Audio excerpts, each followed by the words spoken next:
എല്ലാവർക്കും trading inspire ഗ്രൂപ്പിൻ്റെ മറ്റൊരു വീഡിയോയിലേക്ക് സ്വാഗതം. എല്ലാവരും ട്രേഡിംഗൊക്കെ ഇന്നത്തെ അവസാനിപ്പിച്ചു. നാളത്തെ ട്രേഡിങ്ങിനുള്ള ഒരുക്കത്തിലാണ്.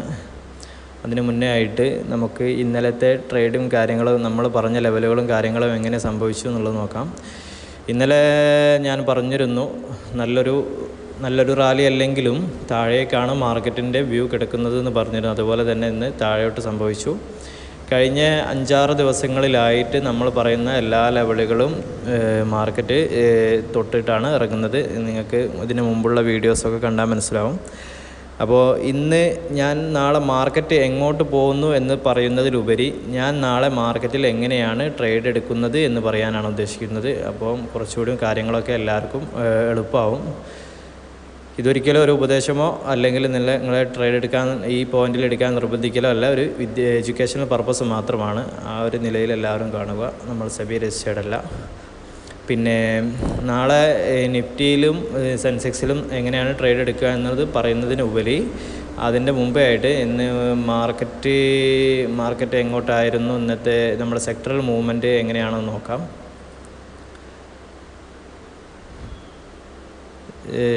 എല്ലാ സെക്ടറുകളും IT സോഫ്റ്റ്വെയർ മേഖല പകുതിയോളം ഒരു മിനിമം ആയിട്ടുള്ള ഒരു മൂവ്മെൻറ്റ് അതൊന്ന് കുറഞ്ഞ സെക്ടറുകൾ താഴോട്ട് പോയിട്ടുണ്ട്. അതുപോലെ തന്നെ കുറഞ്ഞ സെക്ടറുകൾ മുകളിലിട്ടും ഏതാണ്ട് ഒരു ഫ്ലാറ്റ് പോലത്തെ ഒരു അവസ്ഥയാണെന്ന് മാർക്കറ്റിൽ ഉണ്ടായിരുന്നതെങ്കിലും ചെറിയൊരു 100-140 പോയിൻ്റ് വരെ നിഫ്റ്റി താഴോട്ട് പോയെങ്കിലും സെൻസെക്സും അതേപോലെ 300-335 പോയിൻ്റോളം സെൻസെക്സും താഴോട്ട് പോയിരുന്നു. പിന്നെ അവസാന നിമിഷം ചെറിയൊരു തിരിച്ചുവരവ് മാർക്കറ്റിൽ കണ്ടിട്ടുണ്ട്. ഏതായാലും കെമിക്കൽ മേഖല, നമുക്ക് അയൺ ആൻഡ് സ്റ്റീൽ മേഖലയാണ് നോക്കുന്നത്. അതിൽ കുഴപ്പമില്ലാത്തൊരു മൂവിങ്ങും കാര്യങ്ങളൊക്കെ ഉണ്ട്. നമുക്ക് നേരെ നാളെ എങ്ങനെയാണ് നമ്മൾ എടുക്കുന്നത് എന്ന് നോക്കാം. നിഫ്റ്റിയെ സംബന്ധിച്ചിടത്തോളം ഒരു ഫ്ലാറ്റ് ഓപ്പണിംഗ് ആണ് നാളെ ഉണ്ടാവുന്നതെങ്കിൽ ഒരു സ്കാൽപ്പിംഗ് മെത്തേഡിലാണ് നാളെ ട്രേഡ് ചെയ്യാൻ ഉദ്ദേശിക്കുന്നത്. ഫ്ലാറ്റ് ഓപ്പണിംഗ് ആണ് നിഫ്റ്റി നാളെ തരുന്നത്. 23,600-650 ഇടയിലുള്ള ഒരു ഫ്ലാറ്റ് ഓപ്പണിംഗ് ആണ് നിഫ്റ്റി നാളെ തരുന്നതെങ്കിൽ ഒരു സ്കാൽപ്പിംഗ് മെത്തേഡ് പരീക്ഷിക്കാനാണ് ഉദ്ദേശം. ഇനി അതല്ല, ഒരു ഗ്യാപ്പ് അപ്പാണ് തരുന്നതെങ്കിൽ 23,716 വെച്ച് ഒരു പുട്ട് ഓപ്ഷൻ ബൈ ചെയ്യാനാണ് പ്ലാന്. PE ബൈ ചെയ്യാൻ.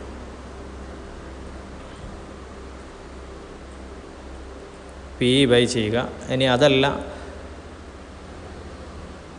താഴോട്ടാണ് ഗ്യാപ്പ് ഡൗൺ ആണ് ഉണ്ടാകുന്നതെങ്കിൽ ഒരു CE ഇവിടെ നിന്ന് ഈ ഒരു പോയിന്റിൽ വെച്ചിട്ട് നമ്മൾ CE ബൈ ചെയ്യും, ഈ ഒരു പോയിന്റിൽ വെച്ചിട്ട്. ഇനി അത് മാർക്കറ്റ് ഈ ഒരു 2 മെത്തേഡാണ് നമ്മൾ നാളെ ഉപയോഗിക്കാൻ പോകുന്നത്. 3 ലെവലുകളാണ് നമുക്കുള്ളത്. നമ്മൾ പറഞ്ഞു വെച്ചത് 3 ലെവലുകൾ. ഒന്ന്, ഈ ഒരു 23,801, അതുപോലെ തന്നെ 23,601, 23,600, 23,360. ഈ ഒരു 3 ലെവലുകളാണ് നമ്മൾ ഉള്ളത്. ഈ 3 ലെവലുകൾക്ക് ഇനി ഇവിടെ എത്തിയിട്ട് PE നമ്മൾ വാങ്ങുകയാണെങ്കിൽ PE തിരിച്ച് വന്ന് 23,360 വരെ പോകാൻ ചാൻസ് ഉണ്ട്. അതുപോലെ തന്നെ നമ്മൾ ആണ് ഇവിടെ നിന്ന് വാങ്ങുന്നതെങ്കിൽ 23,800 വരെ ഒരു റാലി കിട്ടാൻ നമുക്ക് നാളെ ഏതായാലും ഒരു റാലി ഉണ്ടാകുന്ന ദിവസമായിട്ട് നമുക്ക് പ്രതീക്ഷിക്കാം. എങ്ങോട്ടാണെങ്കിലും നല്ലൊരു റാലി പ്രതീക്ഷിക്കാവുന്ന മാർക്കറ്റാണ് നാളെ ഉണ്ടാകാൻ പോകുന്നത്. സാധാരണ വെള്ളിയാഴ്ച ഒരു കൺസോളിഡേഷൻ എടുത്തുകൊണ്ടാണ് ഉണ്ടാവൽ. പക്ഷേ നാളെ നമുക്ക് ഇന്നലെയും ഇന്നും ഒരു ചെറിയൊരു കൺസോളിഡേഷനിൽ മാർക്കറ്റ് സൈഡ് വേസ് ആയി പോയതുകൊണ്ട് നാളെ നമുക്ക് വലിയൊരു റാലി പ്രതീക്ഷിക്കാവുന്നതാണ്. പിന്നെ സെൻസെക്സിലാണെങ്കിലും ഇതേ കാര്യം തന്നെയാണ് നമ്മൾ പ്രതീക്ഷിക്കുന്നത്. ഏതാണ്ട് ഒരു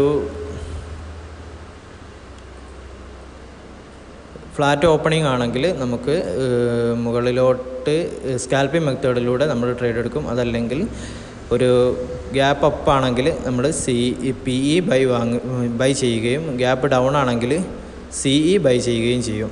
Pയും Cയും മാറിപ്പോകരുത്.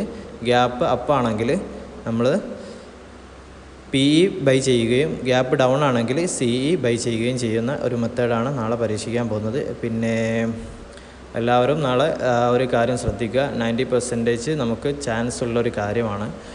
നമ്മൾ ഇന്നലെ മെനിയാന്നും പറഞ്ഞ കാര്യങ്ങളൊക്കെ ഏതാണ്ട് എല്ലാം കൃത്യമായിട്ട് വന്നിട്ടുണ്ട്. നിങ്ങൾക്ക് കഴിഞ്ഞ വീഡിയോസ് എല്ലാം നോക്കിയാൽ മനസ്സിലാവും. പിന്നെ അന്താരാഷ്ട്ര മാർക്കറ്റ് എന്ന് പറഞ്ഞാൽ ഇന്നലെയും ട്രംപിൻ്റെ കുറേ കാര്യങ്ങളുമായിട്ട് പശ്ചിമേഷ്യയുടെ കുറച്ച് വിഷയങ്ങളും കാര്യങ്ങളൊക്കെ ഉണ്ട്. അനിശ്ചിതത്വത്തിലാണ് ക്രൂഡ് ഓയിലിൻ്റെ വിലയും കാര്യങ്ങളൊക്കെ. അതും എല്ലാവരും ശ്രദ്ധിച്ചു കൊണ്ടിട്ട് വേണം നമുക്ക് നാളെ ട്രേഡിങ്ങിൽ ഇറങ്ങാൻ.